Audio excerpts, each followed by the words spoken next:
नमस्कार। मुंबई से फिर एक बार आपके सामने मैं हूँ रविंद्र जैन। देश और जनता के हित में सदैव तत्पर, बिंदास, बेखौफ बात करने वाला।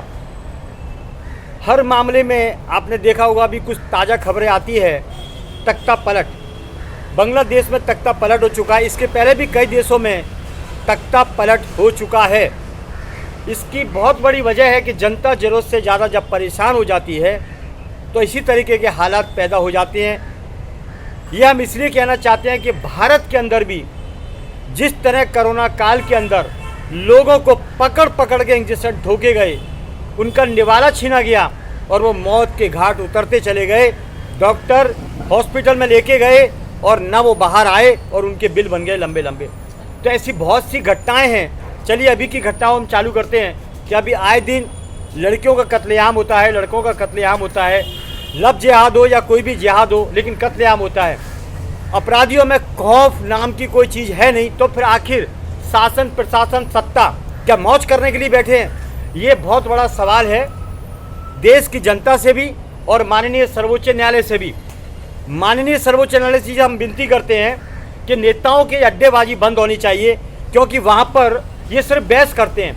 काम वही करेंगे जो इन्हें करना है, लेकिन दिखाने के लिए सदन हुआ या विधानसभा हुआ या मंत्रालय हुआ, वहाँ पर बहस चलती है, बहस। माननीय ये जो ड्रामे हैं गंभीर, जनता को उल्लू बनाने के, जनता समझती है माननीय, ये सब बंद किए जाएं। ये बेफजूल का जो खर्चा है इस पर अंकुश लगाया जाए। जनता का कीमती पैसा है, जनता का मेहनत का पैसा है। अभी हालत ऐसे पैदा हो चुके हैं कि मंत्री जी की गाड़ी में उनके ड्राइवर साहब मौज कर रहे हैं, उस गाड़ी को ले लेके घूम रहे हैं। होटलों के बाहर गाड़ियाँ खड़ी हैं, तो सरकार का पैसा नहीं है, ये पैसा जनता का है। किसी पे भारत सरकार लिखा है, किसी पे महाराष्ट्र सरकार लिखा है, और मौज कर रहे हैं, गाड़ियाँ ले लेके घूम रहे हैं। और मंत्री जी ऊपर बैठे हुए काम कर रहे हैं, बाकी नीचे उनके ड्राइवर लोग मौज कर रहे हैं। उन ड्राइवरों के साथ और भी लोग बैठे हुए हैं। तो देश का पैसा बर्बाद करने वाले 99% शासन प्रशासन में बैठे हुए हैं। हर प्रकार से जनता को परेशान किया जाता है।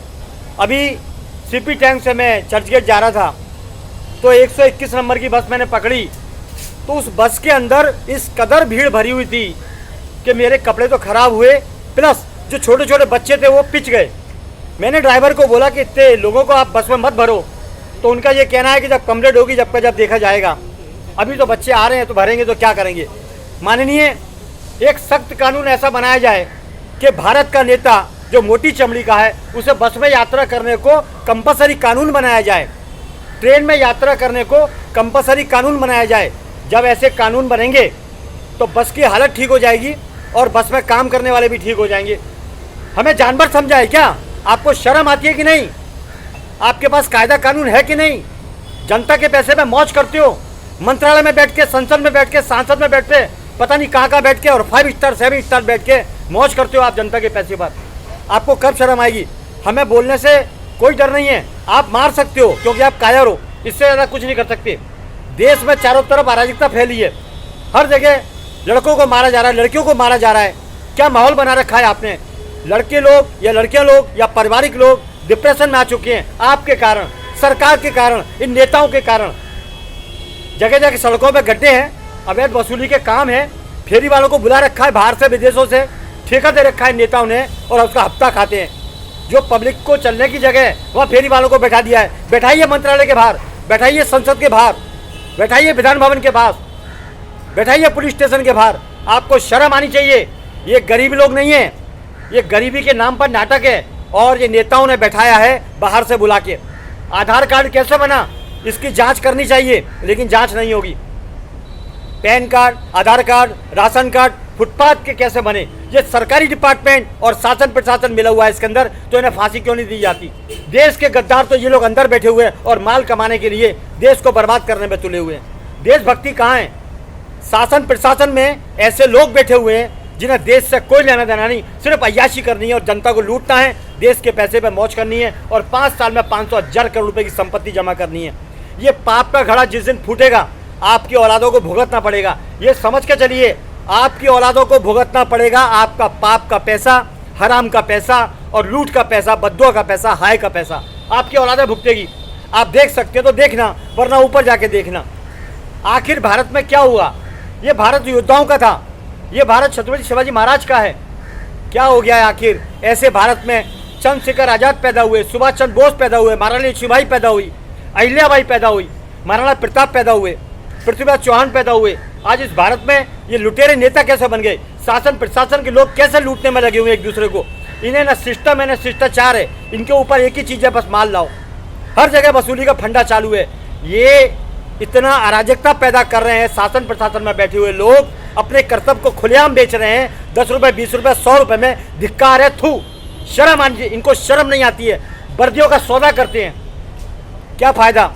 आप अपने गौरव को नीलाम कर रहे हैं चंद पैसों के खातिर, तो कोई फर्क नहीं है। आप देशद्रोही हो, लोगों को मालूम है, जनता जानती है, लेकिन इसलिए नहीं बोल पाती है कि आपके पास सत्ता का पावर है, आपके पास कानून व्यवस्था है, आप फंसा दोगे, मरवा दोगे, जैसा कि आप करते आए हो। तो 1947 के बाद से कोई दमदार नेता नहीं है, एक ही नेता है, योगी आदित्यनाथ, उत्तर प्रदेश के अंदर, जिन्होंने उत्तर प्रदेश को जो गुंडों का गढ़ हुआ करता था उसे खत्म कर दिया। बाकी लोग, बाकी नेता क्या कर रहे हैं? उनमें दम ही नहीं है, बेदम नेता है बाकी सब अपना गड्ढा भर रहे हैं। एक ही नेता है दमदार, असरदार, जोरदार, देशभक्त, योगी आदित्यनाथ। देश बचाना है, भारत बचाना है और करप्शन मुक्त करना है, वसूलीबाजों को मिटाना है, नशे के कारोबार से मुक्त करना है, तो आप योगी आदित्यनाथ का कानून हर भारत के कोने में लागू होना चाहिए। और योगी आदित्यनाथ ने जो काम किया है वो सभी सीएमओ को करना चाहिए। बाकी सीएम आखिर करते क्या हैं? बाकी नेता करते क्या हैं? हमें समझ में नहीं आता है। गोटियां खेलते हैं, लगता है गाड़ियों में घूमते हैं, होटलों में बैठते हैं, 5 स्टार में मीटिंग करते हैं, बड़े बड़े हलवे खाते हैं, माल खाते हैं, और संसद में बैठ के, सांसद में बैठ के, मंत्रालय में बैठ के सिर्फ बातें करते हैं, बाकी कोई काम नहीं करते हैं। काम वही करना है जहाँ पर माल मिलना है। एक ही है दमदार शेर उत्तर प्रदेश का, योगी आदित्यनाथ। देश की जनता से विनती करता हूँ, भारत को गुलाम होने से बचा लो और एक की आवाज़ उठाइए कि योगी आदित्यनाथ को प्रधानमंत्री बनाइए, वरना आने वाला टाइम शासन प्रशासन में जो लोग बैठे हुए हैं जिनका नाम है दलाल, वो देश को नोच नोच के खा जाएंगे और आपको भिखारी बना देंगे। हम भारत में रहते हैं, हम हिंदू हैं, हमारी कोई सुरक्षा की गारंटी किसी सरकार के पास नहीं है। अगर गारंटी है तो वो योगी आदित्यनाथ के पास है, वही बचा सकता है हिंदुस्तान को। बस इतना ही काफ़ी है। जागो मेरे दोस्तों, जागो। मैं हूँ मुंबई से रविंद्र जैन। जय हिंद।